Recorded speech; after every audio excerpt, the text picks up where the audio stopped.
This is a review of Chapter 4.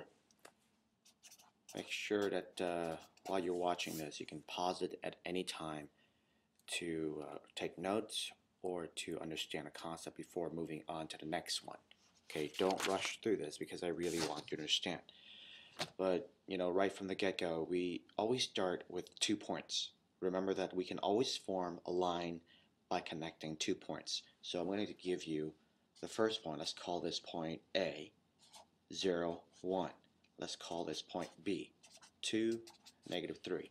I want to go from point A to point B. So let's take a look on a graph to see what they look like. So for point A, I would go nowhere for horizontal, but I'm going to move 1 up for vertical. So this is point A. For point B, I'm going 2 to the right, and then I'm going to go 3 down. I mean, if it helps you at all, I would certainly mark this first to remind yourself that I need to go 2 right, 3 down. So I'm going to go 1, 2, and then 1, 2, 3. So 2 right, 3 down. So this is point B. I would connect these two now to form a straight line.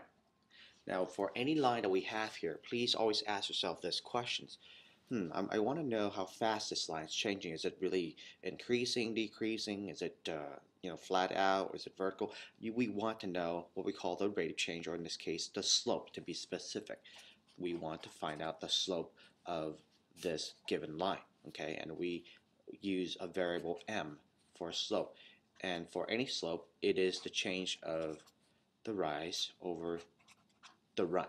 Okay, rise is the vertical, so we know that as the y component, and of course the run is the horizontal, we know as the x component. More specifically, it's the change of the y over the change of x.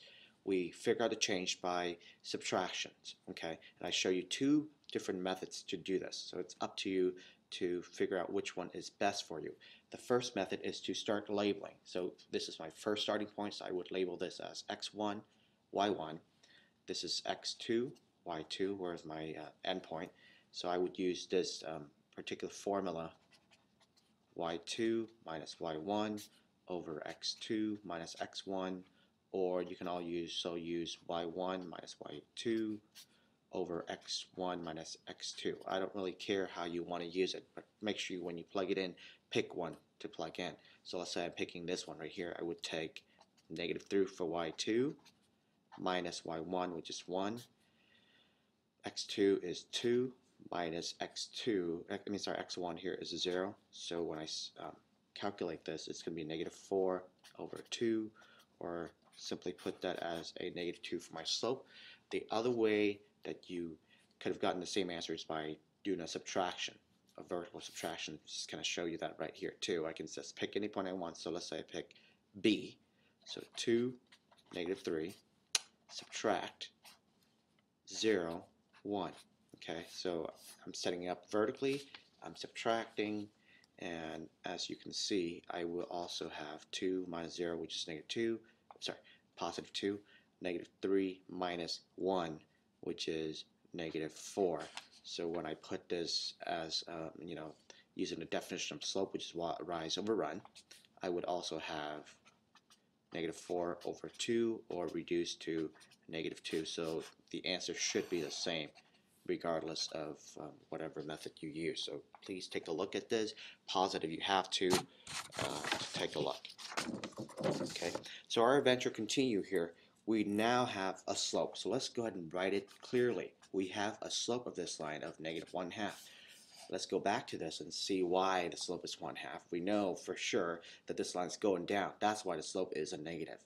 And why is it 1/2? Remember, this is rise over run. So technically, from any point on this line, I can use the slope to get to the next point on the line.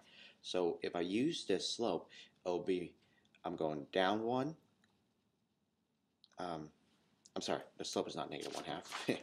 it's -2. Okay, the slope is -2, and we can also write that as a fraction of -2 over 1. Please don't forget, if your slope happens to be an integer, convert it back to a fraction, so because you need to know which one is the rise and which one is the run. So the slope is -2 over 1.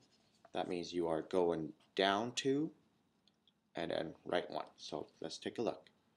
1, 2, right 1. So here you go. See it? 1 point. That point's still on the same line. If I keep on going, I will still land on the same, on a point on the line as well. So 1 down, 2 down, 1 over to the right. So I still have that point on the line. So the slopes to give you another point on the same line. Okay, let's keep that in mind. So let's kind of recap what we just did. We figure out that the slope for line, the line going through AB, we'll call that, we got that as -2, and we also write it as -2 over 1, or you can also write that as 2 over -1. I don't really care how you want to write it. It's the same thing. Is 0, 1, and 2, -3. Okay, this is a quick recap. Now, if we want to have an equation to represent the line that we just drew, we can put it in this form we call the slope-intercept form. So let's kind of review that with you here. The slope-intercept. What does it look like? Now the slope-intercept form looks like this. Y equals to m times x plus b.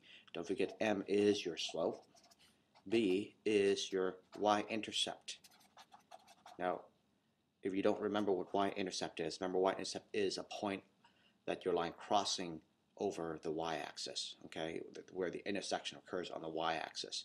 So if you refer back to your line that was just drew right here, the y-intercept would be right there because your line is crossing through the y-axis.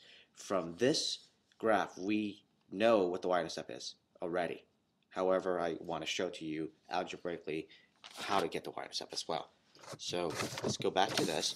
The way that we can obtain this slope-intercept form, we can obtain this using 2 ways. Okay, so there are 2 ways to do the same thing.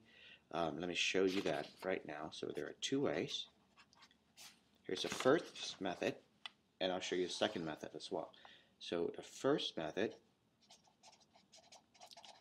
requires you to use the slope-intercept format, which is y equal m times x plus b. This method requires you to get a slope, which we already have, of -2 right here, and to get a point. So we need, I'm going to tell you what we need a slope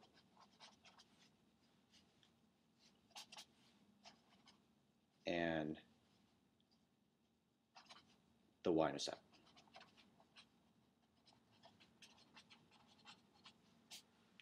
To fill this in, so the slope would go to m and the y-intercept would go to b if the y-intercept is not given. So pretend like we don't know what the y-intercept is. We just randomly pick a point. So let's say I pick point B. Point B is 2, -3, and I know what my slope is. My slope is -2. Using this piece of information from my line, I can put this information back into my equation. So that means I'm going to have y, this right here is y, and this is x, so I'm just substituting -3 into y, and my slope is -2, so -2 into m, x will be 2, and notice I have b left over. That means I am solving for b, which is the y-intercept. Don't be surprised, I'll show you in a minute, but what we have here is -4 plus b. I would move this -4 over by performing the opposite operation, so add 4 both sides. When you add the 4 both sides, you get b equals 2 +1. Okay? Now, of course, b is +1. If you put that back as a slope-intercept format, since now that we have our b, already and we have our slope, we can put this back into this form. So y equals to -2 times x, and the b is 1, so it's going to be just +1. I hope I'm not too surprised. You're not too surprised to see that this one right here happens to be that point. Remember, we pointed this out, that this is our y-intercept. And if you look at this point A right here, it is already given. The y-intercept is already given. But I was just pretending we didn't know that, and we just went ahead and try to solve for it anyway, and the result came out the same. Okay, algebraically it should come out the same. Now the other way that we could have done the same thing is the second method, which is called the point slope method. So let me review to you what this is. So this is called a point slope. And the point slope forms look like this. I mean, I'm just going to make it simple for you here. Y minus a box equals to the slope times the difference of x and, of course, another box. So whatever goes in this box is the x component of a point. Whatever goes into this box is the y component of a point. Okay, so for this point slope form to work, once again, you need to have a slope and specifically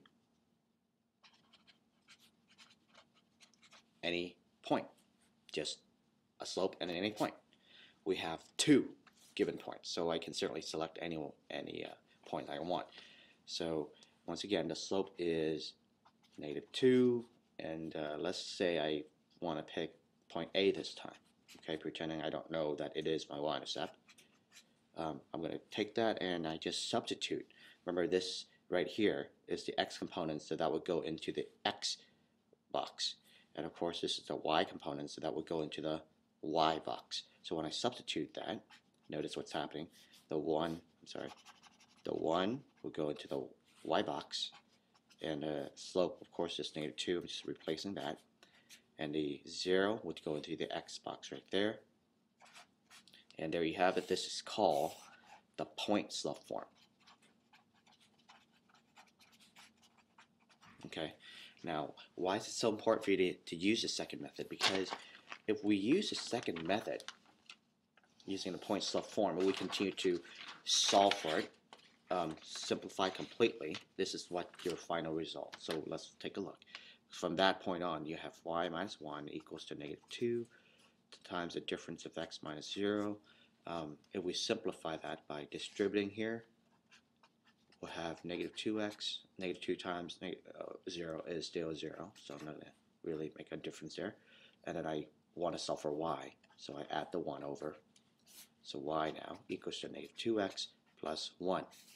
And there you have it. If you notice the two results from method 1 and method 2, we have the same exact answer. Okay, they both end up with this, what we call the slope-intercept format.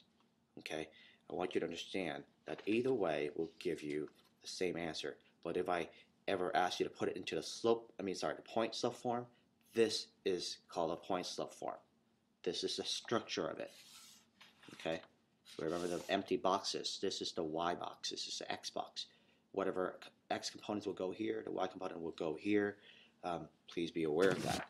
So why is it so important for us to put this in a slope-intercept format? Well, if you recall, the slope-intercept format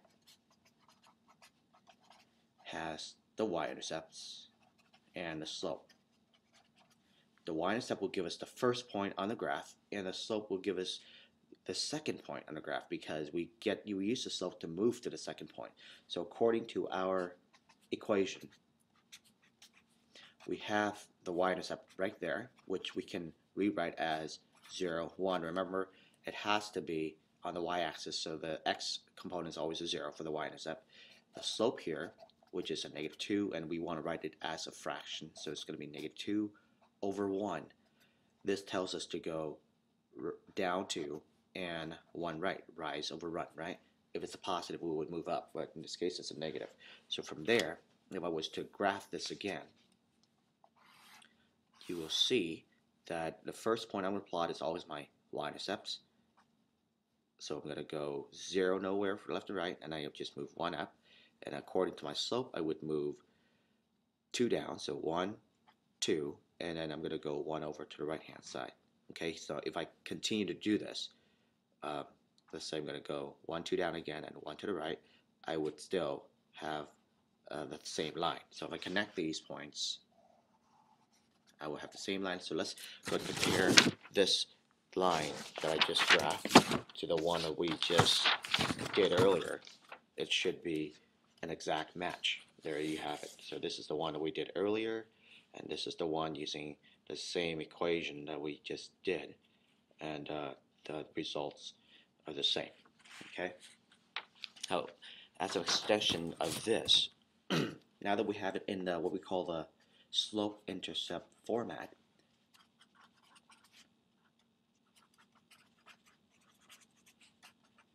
we can always take this slope-intercept format and convert it back to what we call a standard form. Now, what does it look like as a standard form? Don't forget, standard form simply means I have all my x and y to one side. So the form would look like this. Okay, but most importantly, a, b, and c's are all integers. Okay, no fractions, no decimals, and the a in particular has to be positive, cannot be a negative. So if you start with a negative, you got to make sure you change it back to a positive. So in our case, we have the x on the right hand side. We need to move this whole term right there back to the left. So to do this, we just undo it by either adding or subtracting. In this case, it's already a minus, so therefore we add the 2x over, which will become 2 times x plus y equals to 1. This right here is what we call the standard form. We don't need to perform any extra operations to this because we already have everything as integers. We already have the first term as a positive term. Therefore, we don't have to do any extra work on that. Okay? Now, let's go back to our graph again. The graph that we just did of y equal to negative 2x plus 1. So let's see this graph right there. Here's my y-intercept of 1, and I go 2 down, 1 over to the right. So let's connect this.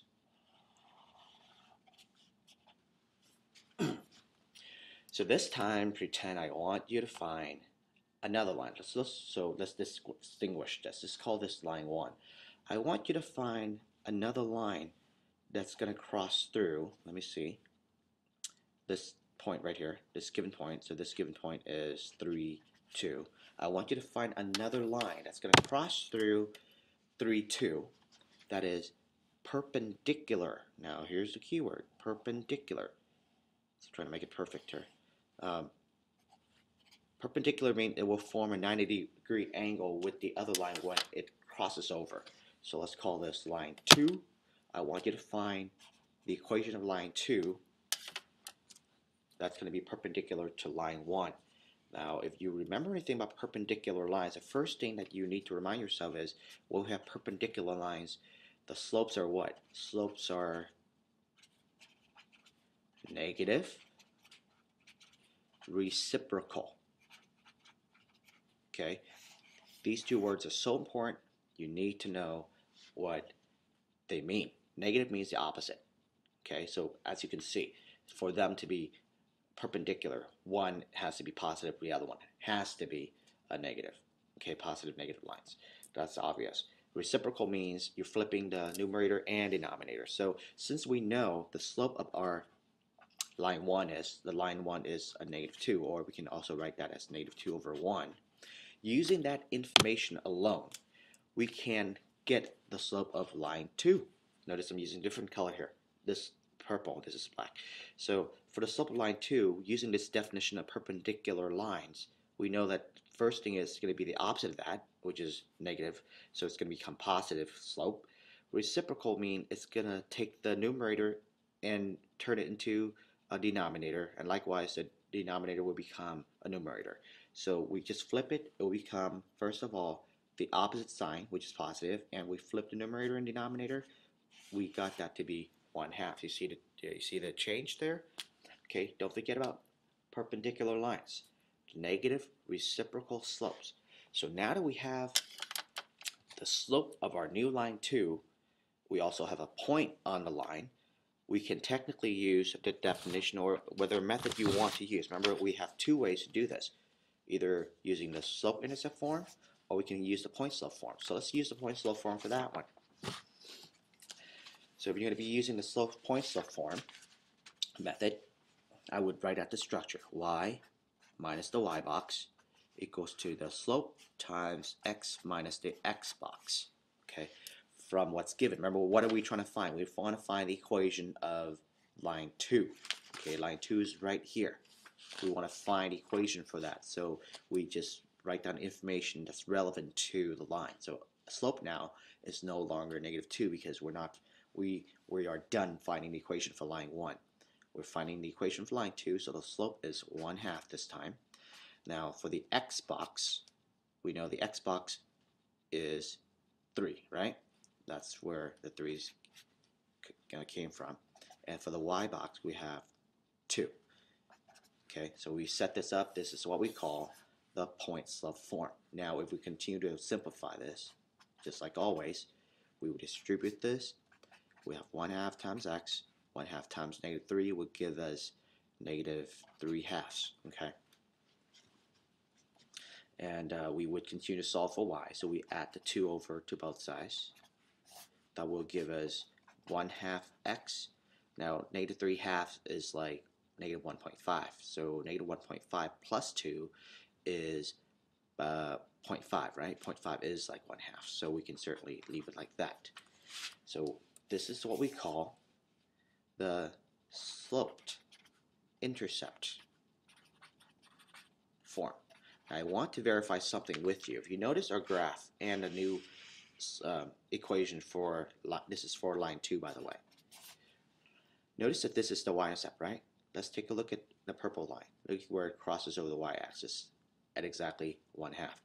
And if you use the slope to go 1 up and 2 over, you will always land on the same line. Okay, that's the beauty of it. So we have it as a slope intercept form.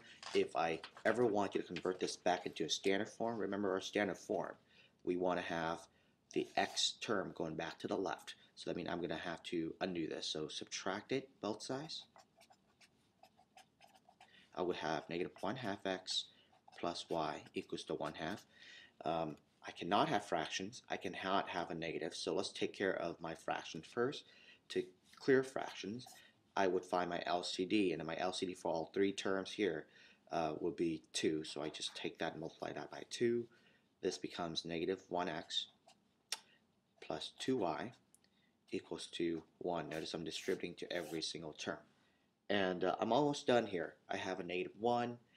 Can't have a negative in front, so to clear that negative, I have to multiply the whole thing by a -1. So this becomes positive x, or 1x if you want to write it. Positive x minus, because it's a negative times a positive here, minus 2y equals to -1. Okay, so just kind of quickly show you this again. This now is a standard form. Okay, this is the standard form for line 2, which represent the equation of our perpendicular line. It's crossing through line 1. Now, as you can see, this format is the same for parallels as well. Parallels is actually easier because you don't need to do any negative reciprocal stuff. For parallel lines, the slopes are always the same. It's going to be sharing the same slope as the other line. So you just have to follow through using the point slope form. So let's that is a quick review for chapter 4.